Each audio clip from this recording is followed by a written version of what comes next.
Hi everyone, my name's Peterson and I'm a dairy farmer in Narragansett, southwest Victoria. Haven't always been a dairy farmer though. It wasn't until the 1st of June 2014 my partner Tony and I bought 32 cows and started leasing 100 acres in Cobden, southwest Victoria. I'd never actually milked a cow before, and to be honest, I just thought that I was going to be a relief milker, helping out my partner pursue his dream in dairy. It soon became apparent that there was a lot more to dairy farming than milking cows and that grass grew on its own accord. In fact, running a dairy farm requires a whole range of skills in order to be profitable and sustainable.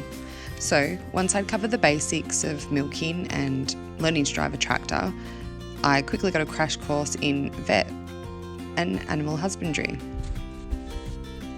I attended every workshop and field day run by our local RDP Westvic Dairy and was fortunate to get a scholarship to do my diploma in agriculture. Over the next 12 months, our business grew and so did our family. A few weeks before the birth of our second child, Audrey, we moved to a larger 300-acre lease farm in Borkham, where we increased our herd size from 70 up to 140. Unfortunately, we were negatively affected by Fonterra's decision to drop the milk prices in the 15-16 year. That set us back quite a few years. However, we got back on our feet and continued to work hard at improving our skills and our business. By this stage, I'd had many great opportunities, whether it was attending the Dairy Science Research Symposiums or Young Dairy Network conferences. And in 2017, I was lucky enough to go to New Zealand on the UDV Gardner Foundation study tour. On my return, I became involved in the United Dairy Farmers of Victoria and stepped up into the policy and advocacy role for the Corangamite region. And I've just recently returned from my second trip, this time as the UDV study tour leader. In April 2018, we hit the tracks again, moving to our current farm. We're now share farming 200 cows in Narragansett.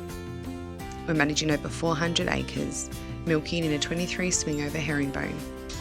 Milk flow meters in the sheds complemented by regular herd testing. My technology wish list includes reproductive and health monitoring and also soil moisture probes that also measure the nutrient content in the soil. This will help us minimise our input costs, maximise our homegrown feed, also help regenerate our soil and our environment. It will also help us adapt to one of the biggest threats to, well, not just our industry but society, and that is climate change and climate variability. This also relates to the other threat which I believe our industry is facing, and that's the social licence to operate, especially recently with the concerns from protests such as the vegan activists.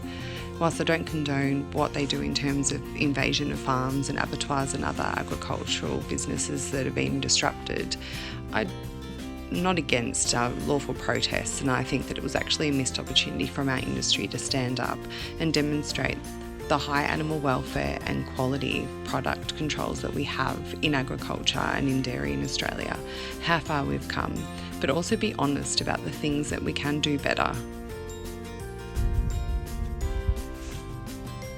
So where to from here? At the end of my Leadership Great South Coast year, rather than springboarding into bigger and better leadership opportunities, I've actually taken a step back and I'm focusing on recreating our vision for what we want for both our business and our personal goals for our family. Whilst I've stepped down from official roles, I'm still contributing to community-minded initiatives. And I did forget to mention that my partner's a police officer in Melbourne part-time, and I'm a supervisor for the Regional Victoria Emergency 000 for police as well. So it's not like we're having a lot of downtime. But we've achieved a lot in 5 years. Where to from here? Who knows? But in the meantime,